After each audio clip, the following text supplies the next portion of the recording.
बिस्मिल्लाहिर्रहमानिर्रहीम। आज हम गिलानी साहब, वकार गिलानी साहब आज फिर मेरे पास तशरीफ लाए हैं और आज दो तीन बड़ी अहम बातें हैं जिन पर हम डिस्कशन करेंगे।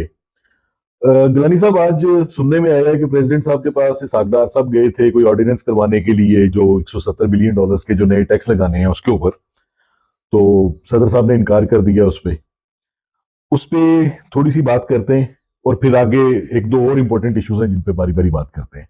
गिलानी साहब, आप क्या कहते हैं इसके बारे में? बहुत शुक्रिया राजा साहब, आपने फिर आज टाइम दिया। ये एक आपने कहा कि सुनने में नहीं आया, ये बाकायदा एक फाइनेंस मिनिस्ट्री से प्रेस रिलीज जारी हुई।